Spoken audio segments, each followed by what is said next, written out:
छात्रों, पिछली कक्षा में हमने वायुमंडल की संरचना के बारे में अध्ययन किया था। इसमें हमने विभिन्न स्तर बताए थे वायुमंडल के। फिर कुछ चर्चा अपन ने सूर्यातप तथा ऊष्मा संतुलन इसके बारे में करनी थी। तो सूर्यातप मैंने पिछली कक्षा में जैसा ही बताया कि सूर्य से प्राप्त जो किरणें होती है, रेडिएशन जो होती है, वो वायुमंडल से होते हुए धरातल तक पहुंचती है। तो इसे हम सूर्यातप या इंसोलेशन के नाम से जानते हैं। आज की कक्षा में हम देखेंगे कि जो सूर्यतप जो पृथ्वी पर प्राप्त होता है और वापस लौट जाता है शून्य की ओर, उसमें क्या बैलेंस है। तो इसे हम ऊष्मा बजट के नाम से जानते हैं। तो जो ऊर्जा प्राप्त होती है सूर्य के द्वारा पृथ्वी की ओर वायुमंडल से होते हुए, वो ऊष्मा के रूप में प्राप्त होती है, हीट के रूप में प्राप्त होती है, और ये हमें अल्टीमेटली सनलाइट से मिलती है, सूर्य की किरणों से मिलती है। तो जो सूर्य की किरणें हैं, उससे जो पृथ्वी की तरफ जो रेडिएशन होता है, सोलर रेडिएशन होता है, विकिरण, सूर्य विकिरण जो होता है, वो लघु तरंग के रूप में होता है, शॉर्ट वेव्स के रूप में होता है। जबकि पृथ्वी की सतह से बाहर जाने वाली जो ऊर्जा होती है वो दीर्घ तरंग के रूप में होती है। तो outgoing earth radiation are in the form of long waves, while the incoming solar radiation are in the form of short waves. ये डिफरेंस है।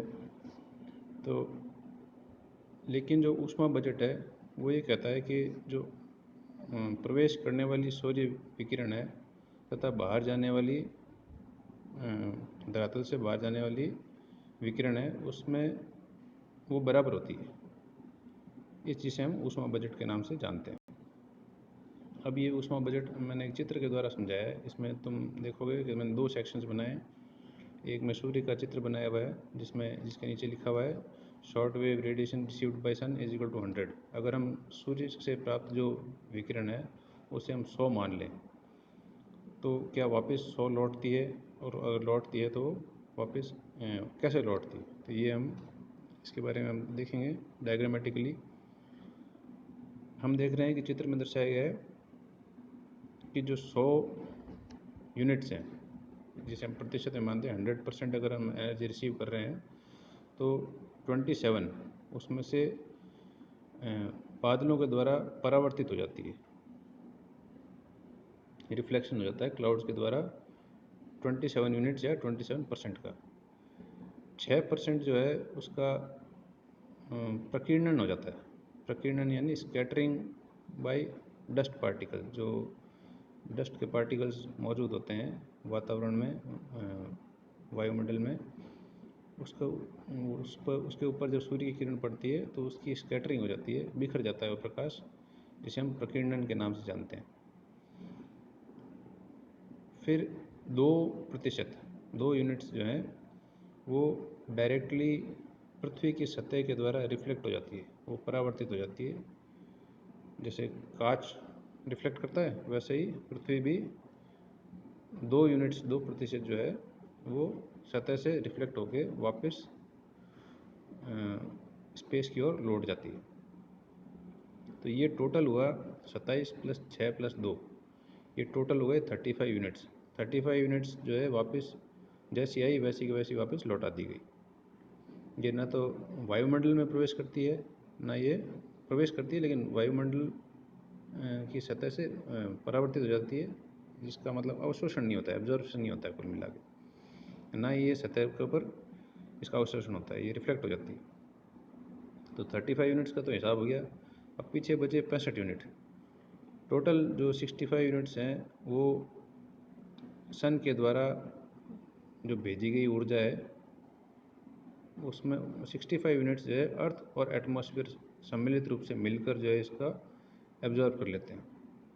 अब वो कैसे कैसे करते हैं, तो 65 में से 34 जो है वो डायरेक्ट सोलर रेडिएशन के द्वारा हमें प्राप्त हो जाती है। 17 यूनिट जो है वो विस्तृत दिवा प्रकाश, डिफ्यूज सनलाइट मतलब जैसे जो वायुमंडल में जो रोशनी प्रवेश करती है उसका डिफ्यूजन हो जाता है और वो अल्टीमेटली सतह पर पहुंचती है। तो वो ये है 17 यूनिट।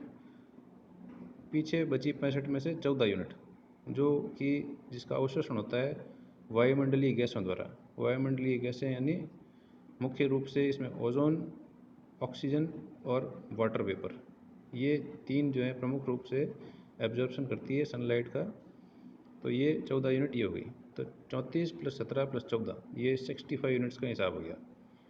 अब 34 + 17 जो है टोटल होते हैं 51 यूनिट जो है अल्टीमेटली पृथ्वी की जो सतह है उसके द्वारा इसका अवशोषण होता है 51 यूनिट्स का। पीछे बचे 14 यूनिट्स जो है जिसका एब्जॉर्प्शन होता है एटमॉस्फेयर द्वारा। तो इस प्रकार से लघु तरंग के रूप में वायुमंडल तथा धरातल की ओर पहुंचने वाली जो सनलाइट है, सोलर रेडिएशन है या सोलर एनर्जी है, उसका इस तरह से उपयोग होता है, एब्जॉर्प्शन होता है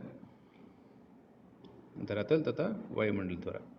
अब ये 65 यूनिट जो पहुंची है वो वापस भी लौटेगी। तो बजट के हिसाब से जो हम कहते हैं ऊष्मा बजट यही होता है, जो आएगा वापस दिया जाएगा। तो ये कैसे लौटती है? ये इसका लौटने का जो तरीका है वो दीर्घ तरंग के रूप में, लॉन्ग वेव रेडिएशन के रूप में। तो जो 51 यूनिट्स एब्जॉर्ब हुई थी अर्थ के सरफेस के द्वारा, वो कैसे लौटेगी? वो ऐसे लौटेगी 23% जो है वो डायरेक्टली रेडिएशन हो जाता है अर्थ के सरफेस के द्वारा। 9 यूनिट उसमें से कन्वेक्शन और टर्बुलेंस, संवहन और टर्बुलेंस होता है विक्षोभ। तो संवहन एवं विक्षोभ के द्वारा 9 यूनिट जो है वापस लौटा दी जाती है। 19% जो है 19 यूनिट्स जो है वो इवापोरेशन, वाष्पीकरण के द्वारा लौटा दी जाती है। तो ये 51 यूनिट्स हो गई टोटल जो अर्थ के सरफेस ने एब्जॉर्ब की थी। पीछे बची 14 यूनिट्स जो एटमॉस्फेयर ने एब्जॉर्ब की थी, वो डायरेक्टली लॉस्ट हो जाती है, शून्य में लौट जाती है, स्पेस में लौट जाती है, जो एटमॉस्फेयर के द्वारा पहुंचाई जाती है। तो इस तरह से 51 + 14 यूनिट्स जो एब्जॉर्प्शन हुआ था पृथ्वी के द्वारा, पृथ्वी की सतह के द्वारा और वायुमंडल के द्वारा, वो 65 यूनिट वापस शून्य की तौर, यानी शून्य का मतलब है स्पेस की ओर लौटा दिया जाता है। तो ये इस तरीके से हमारा ऊष्मा बजट जो है पृथ्वी का चलता है। आप इसको एक बार पुनः इन यूनिट्स को अपने पुस्तक के अंदर, कॉपी के अंदर नोट्स बनाने की कोशिश करें, उसको समझने की कोशिश करें, किताब से भी इसको पढ़ें, तब आपको बेहतर रूप से ये समझ में आएगा। और मैं आशा करता हूँ कि ये लेक्चर जो आपके लिए उपयोगी होगा। कोई प्रश्न है तो आप व्हाट्सएप के द्वारा मुझसे शेयर कर सकते हैं, जिसका आपको उत्तर मिलेगा। धन्यवाद।